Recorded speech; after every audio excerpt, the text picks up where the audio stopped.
Hello, ನಮಸ್ಕಾರ. K ನಿಜವಾಸ್ತು channel ವೀಕ್ಷಕರಿಗೆ, ವೀಕ್ಷಕ ಮಹಾಪ್ರಭುಗಳಿಗೆ ನಾನು ವಿನಂತಿಸುವುದೇನೆಂದರೆ, ನಾನು ಈಗಾಗಲೇ 3ನೇ ಎಪಿಸೋಡನ್ನು ಸಂಚಿಕೆಯನ್ನು ಬಿಡುಗಡೆ ಮಾಡಿದ್ದೇನೆ. ಇದರಲ್ಲಿ ಕೆಲವೊಂದು ಧನಸಂಖ್ಯೆ, ಋಣಸಂಖ್ಯೆ, ಆಯ ವ್ಯಯ, ಯೋಗ, ಕರ್ಣ ಇದರ ಬಗ್ಗೆ ಮಾಹಿತಿಯನ್ನು ನೀಡಿದ್ದೇನೆ. ಇದರ ವಿವರವು ತಮಗೆ ತಿಳಿದಿದೆ ಎಂದು ನಾನು ಭಾವಿಸುತ್ತೇನೆ. ಒಂದು ವೇಳೆ ಆ ವಿಡಿಯೋದಲ್ಲಿ ಏನಾದರೂ ತಪ್ಪು ಇದ್ದರೆ ತಾವು ದಯಮಾಡಿ ನನಗೆ ಕಾಮೆಂಟ್ಸ್ ಮಾಡಿ. ನಾನು ವೀಕ್ಷಕ ಮಹಾಪ್ರಭುಗಳಲ್ಲಿ ವಿನಂತಿಸುತ್ತೇನೆ. ನಾನು ಯಾವುದೇ ತಪ್ಪು ಇದ್ದರೂ ನಾನು ಇನ್ನು ಪ್ರಥಮ 3ನೇ ಸಂಚಿಕೆಯನ್ನು ಬಿಡುಗಡೆ ಮಾಡಿದ್ದೇನೆ. ಅನುಭವ ಎಂಬುದು ವೀಕ್ಷಕರಿಂದ ತಿಳಿಯಬೇಕೆ ಹೊರತು ನನಗೆ ವೀಕ್ಷಕರಿಗೆ ಗುರುಗಳೆಂದು ಭಾವಿಸುತ್ತೇನೆ. ಸರಿ, ಈಗ ನಾನು ತಮ್ಮಲ್ಲಿ ವಿನಂತಿಸಿಕೊಳ್ಳುವುದೇನೆಂದರೆ, ನಾನು ಮಾಡುವ ವಿಡಿಯೋವನ್ನು ದಯಮಾಡಿ ಚೆನ್ನಾಗಿ ನೋಡಿ ತಮ್ಮ ಗೃಹಗಳನ್ನು ಸರಿಯಾದ ರೀತಿಯಲ್ಲಿ ನಿರ್ಮಾಣ ಮಾಡಿ. ಒಂದು ವೇಳೆ ನಿರ್ಮಾಣ ಆಗಿದ್ದೇ ಮನೆಯಾದರೆ ಅದಕ್ಕೆ ಯಾವುದಾದರ ಪರಿಹಾರ ಇದ್ದರೆ ಮಾಡಿಕೊಳ್ಳಿ. ಒಂದು ವೇಳೆ ಅದಕ್ಕೆ ಸಂಬಂಧಪಟ್ಟ ಪರಿಹಾರ ಇದ್ದರೆ ಸೂಕ್ತ ಪರಿಹಾರಕ್ಕೆ ನನ್ನನ್ನು ಸಂಪರ್ಕಿಸಿ.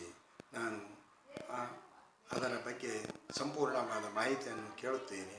ನನ್ನ ಕಾಂಟ್ಯಾಕ್ಟ್ ನಂಬರ್ ಇರುತ್ತದೆ.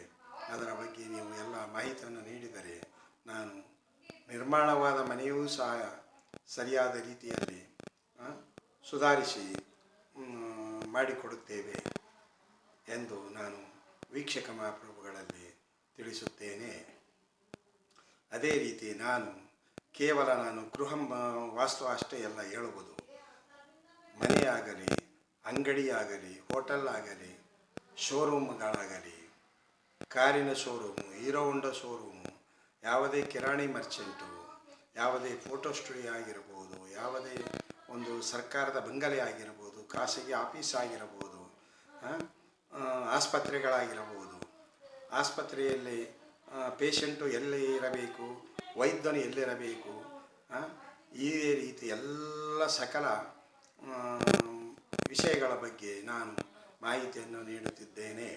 ಅದಕ್ಕೆ ದಯಮಾಡಿ ಈ ವಿಷಯಗಳಲ್ಲಿ ಯಾವುದು ಬೇಕು ತಮಗೆ, ಯಾವುದರ ಬಗ್ಗೆ ತೊಂದರೆ ಇದೆ, ಆಸ್ಪತ್ರೆಯಾಗಲಿ, ಮನೆಯಾಗಲಿ, ಆಫೀಸ್ ಆಗಲಿ, ಉದ್ಯಮದಾರ ಆಗಲಿ, ಫ್ಯಾಕ್ಟ್ರಿ ಆಗಲಿ, ಒಂದು ಯಾವುದೇ ರೀತಿಯಿಂದ ಹಲವಾರು ವಾಸ್ತು ಬಗ್ಗೆ ನಾನು ತಿಳಿ ಹೇಳುತ್ತೇನೆ. ತಾವು ಸಂಪರ್ಕಿಸಿದರೆ ನಾನು ಅದನ್ನು ಪರಿಹಾರವಾಗಿ ಹೇಳಿಕೊಡುತ್ತೇನೆ. ಕಟ್ಟಡ ಮಾಡಿದ ನಿರ್ಮಾಣದಲ್ಲಿ ಯಾವುದೇ ಸಾಧ್ಯವಾದಷ್ಟು 100ಕ್ಕೆ 90% ಡೆಮಾಲೇಷನ್ ಮಾಡದೆ, ಸಣ್ಣ ಪುಟ್ಟ ಇದರಿಂದ ತೊಂದರೆ ಇದ್ದರೆ ನಾವು ಅದನ್ನು ಸರಿ ಮಾಡಿಕೊಡುತ್ತೇನೆಂದು ತಮ್ಮಲ್ಲಿ ವಿನಂತಿಸುತ್ತೇನೆ. ಅದಕ್ಕೆ ಈಗಿನ ಕೆಲವು ವಾಸ್ತುತಜ್ಞರು ಏನು ಹೇಳುತ್ತಾರೆಂದರೆ, ಕೇವಲ ಒಂದು ಗಣೇಶನ ಮೂರ್ತಿಯನ್ನು ಹಾಕಿ ಅಥವಾ ಯಾವುದೋ ಫೋಟೋ ಹಾಕಿ, ಯಾವುದೋ ಉಪ್ಪು, ನಿಂಬೆಕಾಯಿ, ಯಾವುದೇ ಮಂತ್ರದಿಂದ ವಾಸ್ತುವನ್ನು ತಿದ್ದುತ್ತಾರೆ ಅಂತ ಹೇಳುತ್ತಿದ್ದಾರೆ. ಆದರೆ ಅದು ಆ ರೀತಿ ಆಗುವುದಿಲ್ಲ. ಏನೆಂದರೆ, ವಾಸ್ತು ಎಂಬುದು ಸರಿಯಾಗಿ ಮನೆಗೆ ದಿಕ್ಕಿಗನುಗುಣವಾಗಿ, ದಿಕ್ಸೂಚಿಗೆ ಅನುಗುಣವಾಗಿ ನಿರ್ಮಿತವಾದರೆ ಮಾತ್ರ ಆ ಮನೆಯು ಸಮೃದ್ಧವಾಗಿ, ಆ ಕಾರ್ಖಾನೆಯಾಗಲಿ, ಆ ಆಸ್ಪತ್ರೆಗಾಗಲಿ, ಆ ಹೋಟೆಲಿಗೆ ಆಗಲಿ, ಮತ್ತು ಯಾವುದೇ ಥರದ ಉದ್ಯಮಕ್ಕಾಗಲಿ, ನೀವು ಯಾವುದೇ ಅಂಗಡಿಯನ್ನು ಇಟ್ಟುಕೊಳ್ಳಿ, ಕೇವಲ ಕಿರಾಣಿ ಮರ್ಚೆಂಟ್ ಅಲ್ಲ, ಕೇವಲ ಹೋಟೆಲ್ ಅಲ್ಲ, ಕೇವಲ ಯಾವುದೇ ಉದ್ಯಮವಾಗಲಿ, ಮನುಷ್ಯನು ಮಾಲೀಕನು ಎಲ್ಲಿ ಕೂಡಬೇಕು, ಮಾಲೀಕನು ಎಲ್ಲಿ ಇರಬೇಕು, ಗ್ರಾಹಕನು ಯಾವ ರೀತಿ ಬರಬೇಕು, ಇನ್ನಿತರ ಹಲವಾರು ವಿಷಯಗಳ ಬಗ್ಗೆ ನಾನು ಹೇಳುತ್ತಿದ್ದೇನೆ. ಸರಿ, ಇದೇ ಎಪಿಸೋಡು ಇದೇ ರೀತಿ ಹೇಳುತ್ತೋದರೆ ಬಹಳ ದೀರ್ಘವಾಗಿ ಆಗುತ್ತದೆ. ಪ್ರತಿಯೊಂದು ಎಪಿಸೋಡಿನಲ್ಲಿ ನಾನು ಸ್ವಲ್ಪ ಬಗ್ಗೆ ಇದರ ಬಗ್ಗೆ ಮಾಹಿತಿ ಹೇಳುತ್ತೇನೆ. ಸರಿ, ಈಗೇನು ಮಾಡಬೇಕೆಂದರೆ ನಾವು ಉತ್ತರದ ಬಾಗಿಲನ್ನು, ಉತ್ತರ ದಿಕ್ಕಿಗೆ ಗೃಹವನ್ನು ನಿರ್ಮಾಣ ಮಾಡಬೇಕು. ಅಂದರೆ ಉತ್ತರ ದಿಕ್ಕಿಗೆ ಗೃಹವನ್ನು ನಿರ್ಮಾಣ ಮಾಡಿದರೆ ಅದಕ್ಕೆ ಬಾಗಿಲು ಎಲ್ಲಿ ಇರಬೇಕು? ಇನ್ನು ಉತ್ತರ ದಿಕ್ಕಿನಲ್ಲಿ ಒಂದು ಮುಖ್ಯವಾಗಿ ಹೇಳಬೇಕೆಂದರೆ, ಯಾವುದೇ ದಿಕ್ಕಿಗೆ ಅನುಗುಣವಾಗಿ ನೀವು ಬಾಗಿಲನ್ನು, ಮನೆಯನ್ನು ನಿರ್ಮಾಣ ಮಾಡಬೇಕಾದರೆ ಆ ದಿಕ್ಕಿಗೆ ಮುಂದಿನ ಭಾಗದಲ್ಲಿ ರಸ್ತೆಯು ಇರಬೇಕು. ರಸ್ತೆಗೆ ಅನುಗುಣವಾಗಿ ಗೃಹವನ್ನು ನಿರ್ಮಾಣ ಮಾಡಬೇಕು. ರಸ್ತೆಗೆ ಅನುಗುಣವಾಗಿ ಗೃಹ ನಿರ್ಮಾಣ ಮಾಡಿದರೆ ಅದು ಉಲ್ಟಾ ಸೀದಾ ಆಗುತ್ತದೆ. ಆ ಮನೆಗೆ ಬಾಗಿಲು ಬೇರೆ ಭಾಗದಲ್ಲೇ ಬರುತ್ತವೆ. ಕೆಲವೊಂದು ವಿಷಯದಲ್ಲಿ ಹೇಳಬೇಕೆಂದರೆ, ಯಾರೋ ಪ್ಲಾಟು ತೆಗೆದುಕೊಂಡಿರುತ್ತಾರೆ, ಅವರಿಗೆ ಅಲ್ಲಿ ಉತ್ತರದ ಬಾಗಿಲು ನಿರ್ಮಾಣ ಮಾಡಲಿಕ್ಕೆ ಅನಿವಾರ್ಯ ಕಾರಣದಿಂದ ಬರುವುದಿಲ್ಲ. ಆದರೆ ಅಂಥ ಉತ್ತರ ದಿಕ್ಕಿನಲ್ಲಿ ಯಾವ ದಿಕ್ಕಿಗೆ ಅದು ಗೃಹವನ್ನು ನಿರ್ಮಾಣ ಮಾಡಬೇಕು ಎಂದು ನಾವು ಮುಂದಿನ ಸಂಚಿಕೆಯಲ್ಲಿ ಹೇಳುತ್ತೇನೆ. ಸರಿ, ಈಗೇನಿದೆ ಅಂದರೆ, ಉತ್ತರ ದಿಕ್ಕಿಗೆ ಅನುಗುಣವಾಗಿ ನೀವು ಮನೆಯನ್ನು ನಿರ್ಮಿಸಬೇಕೆಂದಿದ್ದರೆ ನೀವು ಉತ್ತರ ದಿಕ್ಕಿಗೆ ಒಳಭಾಗದಲ್ಲಿ, ಮನೆಯ ಗೃಹದ ಒಳಭಾಗದಲ್ಲಿ ನಿಂತುಕೊಂಡು ಹೊರಭಾಗಕ್ಕೆ ಮುಖ ಮಾಡಿ, ಅಂದರೆ ಉತ್ತರ ಭಾಗಕ್ಕೆ ಮುಖ ಮಾಡಿ ನಿಂತುಕೊಂಡಾಗ ನಿಮಗೆ ಬಲಭಾಗಕ್ಕೆ ಬರುವುದೇ ಉತ್ತರ ಈಶಾನ್ಯ. ಈ ಭಾಗದಲ್ಲಿ ನಿಮ್ಮ ಬಾಗಿಲನ್ನು ನಿರ್ಮಿಸಬೇಕು. ಅಪ್ಪಿತಪ್ಪಿ ಯಾವುದೇ ಮಧ್ಯದಲ್ಲಿ ಆಗಲಿ, ಆ ಕಡೆಯಾಗಲಿ ಈ ಕಡೆಯಾಗಲಿ ನೀವು ಬಾಗಿಲನ್ನು ನಿರ್ಮಿಸಬೇಡಿ.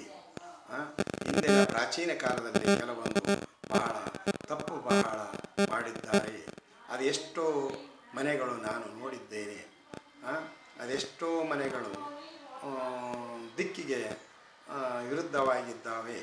ಇಲ್ಲಿ ಹೇಳುವುದೇನಂತಂದರೆ, ಯಾವುದೇ ಆಗಲಿ ಉತ್ತರ ಈಶಾನ್ಯ ಎನ್ನುವುದು ಉಚ್ಚ ಸ್ಥಾನ. ಈಗ ಹೇಳಬೇಕಂತಂದರೆ, ಒಂದು ವಾಸ್ತುದಲ್ಲಿ ಮೊದಲು ರವಿ, ಚಂದ್ರ, ಮಂಗಳ, ಕುಜ, ರಾಹು, ಕೇತು ಹೀಗೆ ಇರ್ತದೆ. ಆವಾಗ ಏನು ಮಾಡ್ತಿದ್ದಾರೆಂದರೆ, ರವಿ ಚಂದ್ರನ ಬಾಗಿಲಿಡಬೇಕು, ಗುರು ಶುಕ್ರರ ಬಾಗಿಲಿಡಬೇಕು ಅಂತ ಅಂತಿದ್ದರು. ಸರಿ, ಗುರು ಶುಕ್ರರ ಬಾಗಿಲು ಇಡಬೇಕೆಂದರೆ ಹೇಗೆ? ಉತ್ತರ ದಿಕ್ಕಿನಲ್ಲಿ ಬರುವಂಥದ್ದು ರವಿಚಂದ್ರ ಬಾಗಿಲು ಅಂತಂದರೆ ಉತ್ತರ ವಾಯುದಲ್ಲೇ ಬರುತ್ತದೆ. ಆ ಉತ್ತರ ವಾಯುದಲ್ಲಿ ಬಾಗಿಲು ಬಂದರೆ ಆ ಗೃಹ ನಿರ್ಮಾಣ ಮಾಡಿದ್ದಾದರೆ ಅಲ್ಲಿ ವಾಸಿಸುವ ಜನರು ಸಂಪೂರ್ಣವಾಗಿ ತೊಂದರೆಗೆ ಒಳಪಡುತ್ತಾರೆ. ಅದಕ್ಕೆ ವಾಸ್ತುಶಾಸ್ತ್ರದ ಪ್ರಕಾರ ರವಿಚಂದ್ರ ನವಗ್ರಹಗಳ ಬಾಗಿಲನ್ನು ಎಂದೂ ಸರ್ವತವಾಗಿ ನಿರ್ಮಾಣ ಮಾಡಬೇಡಿ. ಇದರ ಬಗ್ಗೆ ಇನ್ನು ವಿಸ್ತಾರವಾಗಿ ಮುಂದಿನ ಸಂಚಿಕೆಯಲ್ಲಿ ತಿಳಿಸುತ್ತೇನೆ. ಸರಿ, ಈಗ ಹೇಳಬೇಕಂತಂದರೆ ನಾನೇನಂತಿದ್ದೇನೆ, ಉತ್ತರ ಈಶಾನ್ಯದ ಬಾಗಿಲು ಅಂದರೆ ಉತ್ತರ ಒಳಭಾಗದಲ್ಲಿ ನಿಂತು ನೋಡಿದಾಗ, ಉತ್ತರ ದಿಕ್ಕಿಗೆ ನೋಡಿದಾಗ ಬರುವಂಥ ಬಾಲಭಾಗ ಉತ್ತರ ಈಶಾನ್ಯ ಬಾಗಿಲು. ಇದು ಸಂಪೂರ್ಣವಾಗಿ ಪರಿಶುದ್ಧವಾದ ಬಾಗಿಲು. ಇಲ್ಲಿ ವಾಸಿಸುವ ಜನರು ಅತ್ಯಂತ ಲಾಭದಾಯಕ, ಅತ್ಯಂತ ಶುಭದಾಯಕ. ಎಲ್ಲವುದಕ್ಕಿಂತವಾಗಿ ಅಲ್ಲಿ ವಾಸಿಸುವ ಜನರಿಗೆ ಹಣ, ವಿದ್ಯೆ, ಬುದ್ಧಿ, ಸಕಲ ಐಶ್ವರ್ಯಗಳು ದೊರೆಯುತ್ತವೆ. ಅದಕ್ಕೆ ಉತ್ತರ ಈಶಾನ್ಯದ ಬಾಗಿಲನ್ನು ನೀವು ನಿರ್ಮಾಣ ಮಾಡುವ ಕಾಲಕ್ಕೆ ಬಹಳವಾಗಿ ಎಚ್ಚರಿಕೆಯಿಂದ ಉತ್ತರ ಈಶಾನ್ಯದ ಬಾಗಿಲನ್ನು ನಿರ್ಮಾಣ ಮಾಡಿ ಎಂದು ನಾನು ಹೇಳುತ್ತೇನೆ.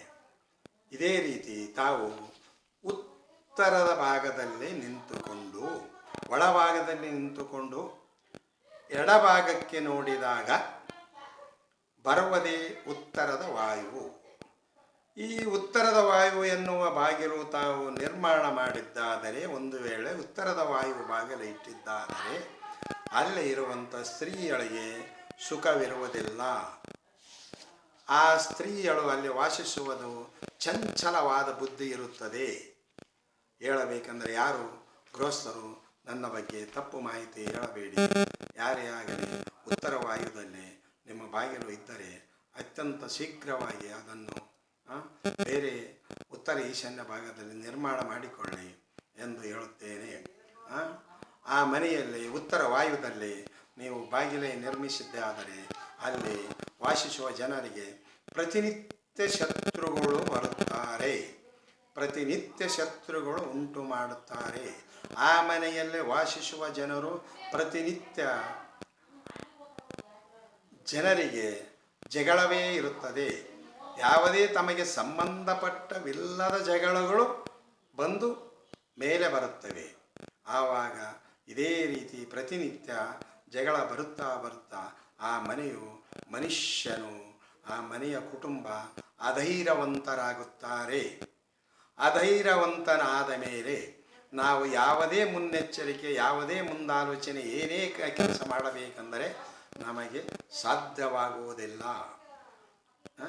ಅದಕ್ಕೆ ತಾವು ಹೇಳಬೇಕು, ತಾವು ಬಹಳ ಎಚ್ಚರಿಕೆಯಿಂದ ತಾವು ಉತ್ತರ ವಾಯುದ ಬಾಗಿಲನ್ನು ಬಹಳ ಬಹಳ ಕೆಟ್ಟದಾಯಕ ಇರುತ್ತದೆ, ಶುಭವಲ್ಲ.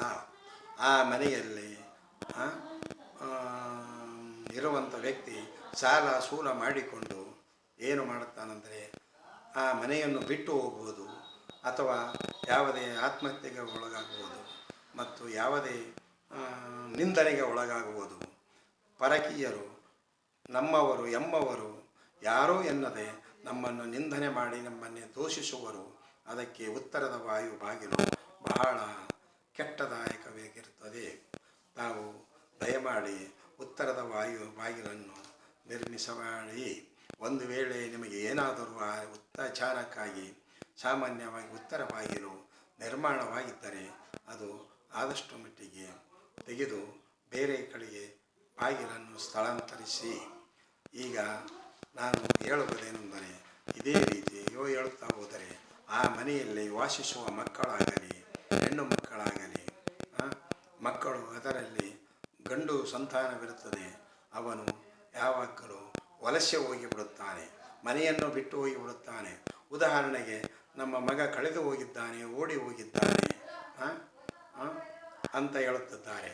ಇದರಲ್ಲಿ ಹೆಣ್ಣು ಮಕ್ಕಳ ವಿಷಯ ಬಗ್ಗೆ ನಾನು ಅತಿ ಜಾಗರೂಕತೆಯಿಂದ ಗಂಡು ಮಕ್ಕಳಿಗೆ ಹೇಳಿದಾಗೆ ಹೇಳುವುದಕ್ಕೆ ಬರುವುದಿಲ್ಲ. ಆ ಮಗಳು ಯಾವುದೇ ರೀತಿಯಿಂದ ಬೇರೆ ಜಾತಿಯವರನ್ನು, ಬೇರೆ ಅನ್ಯ ಜಾತಿಯವರನ್ನು, ಬೇರೆ ಇದರನ್ನು ಮದುವೆ ಆಗುವುದು ಮತ್ತು ಆಮೇಲೆ ಆ ಮಗಳು ಮನೆ ಬಿಟ್ಟು ಹೋಗುವುದು ಎಷ್ಟೋ ಮನೆಗಳಲ್ಲಿ ನಾನು ನೋಡಿದ್ದೇನೆ. ಇದರಲ್ಲಿ ನಾನು ಏನಾದರೂ ಮಾತನಾಡಿದ್ದರೆ ತಪ್ಪು ಇದ್ದರೆ ನನ್ನ ಬಗ್ಗೆ ನೀವು ಹೇಳಿ, ನಾನು ತಿದ್ದಿಕೊಳ್ಳುತ್ತೇನೆ. ಅದರಲ್ಲಿ ಏನೇ ಇಲ್ಲ. ನಾನು ಮಾಡುವ ವಿಡಿಯೋಗಳಲ್ಲಿ ಕೆಲವೊಂದು ತಪ್ಪು ಮಾತನಾಡಿರಬಹುದು, ಆದರೆ ನಾನು ತಿಳಿ ಹೇಳುವುದ ಕಾಲಕ್ಕೆ, ವಾಸ್ತು ಹೇಳುವ ಕಾಲಕ್ಕೆ ತಪ್ಪು ಆಗುವುದು ಸಹಜ. ನಾನು ಈಗಾಗಲೇ 4ನೇ ಸಂಚಿಕೆಯನ್ನು ಬಿಡುಗಡೆ ಮಾಡುತ್ತಿದ್ದೇನೆ. ಈಗ ತಾನೇ ನಾನು ಅಂಬೆಗಾಲ ಇಡುವಂಥ ಮಗು ಈ ವಿಡಿಯೋದಲ್ಲಿ ಮಾಡೋದು. ನಾನು ಈಗಾಗಲೇ ಹಲವಾರು ಮನೆಗಳನ್ನು ನೋಡಿದ್ದೇನೆ, ನಿರ್ಮಾಣ ಮಾಡಿಸಿದ್ದೇನೆ. ಹಲವಾರು ಮನೆಗಳು, ಹಳೆಯ ಮನೆಗಳನ್ನು, ತಪ್ಪುಗಳನ್ನು ತಿದ್ದಿದ್ದೇನೆ. ನನ್ನ ಬಗ್ಗೆ ಜನರಲ್ಲಿ ನಂಬಿಕೆ ಇದೆ. ನಾನು ಅದೇ ರೀತಿ ಈಗ ಈ ನಿಜ ವಾಸ್ತು ಚಾನಲನ್ನು ರಚಿಸಿದ್ದೇನೆ. ಎಲ್ಲರೂ ಬಹಳ ಕೂಲಂಕುಷವಾಗಿ ವಿಚಾರ ಮಾಡಿ ಇದರ ಬಗ್ಗೆ ಏನಾದರೂ ಮಾಹಿತಿ ಬೇಕಾದರೆ ನನ್ನ ಕಾಂಟ್ಯಾಕ್ಟ್ ನಂಬರ್ ಇದೆ ನೋಡಿ, ಅದಕ್ಕೆ ಕಾಂಟ್ಯಾಕ್ಟ್ ಮಾಡಿ. ಹಳೆಯ ಮನೆಗಳಾಗಲಿ ಹೊಸ ಮನೆಗಳಾಗಲಿ, ಹಳೆಯ ಮನೆಗಳಿಗೆ ಯಾವುದೇ ಡೆಮಾಲೇಷನ್ ಅಂದರೆ ಸಾಧಾರಣವಾಗಿ 100ಕ್ಕೆ 95% ಡೆಮಾಲೇಷನ್ ಮಾಡಲಾರದೆ ನಾನು ಮತ್ತೆ ಸಣ್ಣ ಪುಟ್ಟ ತಪ್ಪುಗಳು ಇದ್ದರೆ ಕೊಟ್ಟಿದ್ದೇನೆ. ಅವರು ನನ್ನೊಂದಿಗೆ ಬಂದು ಕೂಲಂಕುಷವಾಗಿ ವಿಚಾರಿ ಪ್ರತಿ ದಿವಸ ನಮ್ಮ ಮನೆಗೆ ಬಂದು ಕೇಳುತ್ತಿದ್ದಾರೆ. ನಾನು ಹೇಳುತ್ತಿದ್ದೇನೆ, ಇದು ಏನೆಂದರೆ ನಾನು ಒಂದು ಸ್ಥಳದಲ್ಲಿ ಕುಳಿತುಕೊಂಡು ಹೇಳಿದರೆ ಕೆಲವೇ ಜನಗಳಿಗೆ ತಲುಪಬಹುದು. ಅದಕ್ಕೆ ಈ ಯೂಟ್ಯೂಬ್ ಚಾನಲನ್ನು ರಚನೆ ಮಾಡಿ ಹಲವಾರು ಜನರಿಗೆ ಒಳ್ಳೆಯದಾಗಲೆಂದು ನಾನು ಆಶಿಸುತ್ತೇನೆ. ಅದಕ್ಕೆ ತಾವು ಏನೆಂದರೆ ನನ್ನ ಯೂಟ್ಯೂಬ್ ಚಾನಲನ್ನು ಲೈಕ್ ಮಾಡಿ, ಸಬ್ಸ್ಕ್ರೈಬ್ ಮಾಡಿ, ಬೆಲ್ ಐಕಾನನ್ನು ಒತ್ತಿ ಹಾಗೂ ನನ್ನ ತಪ್ಪು ತಡಿಗಳ ಬಗ್ಗೆ ಕಾಮೆಂಟ್ಸ್ ಹೇಳಿ. ನಾನು ಈಗ ಇನ್ನೂ ತಾನೇ ಅಂಬೆಗಾಲಿಡುವ ಮಗು ಇದ್ದ ಹಾಗೆ ನಾನು ಏನಾದರೂ ತಪ್ಪು ಮಾಡಿದ್ದರೆ ಅದನ್ನು ತಿದ್ದಿಕೊಳ್ಳೋದಕ್ಕೆ ನಾನು ಬಹಳ ಉತ್ಸುಕನಾಗಿದ್ದೇನೆ ಎಂದು ಹೇಳಿ ಈ ವಿಡಿಯೋವನ್ನು ಮುಗಿಸುತ್ತೇನೆ. ನಮಸ್ಕಾರ.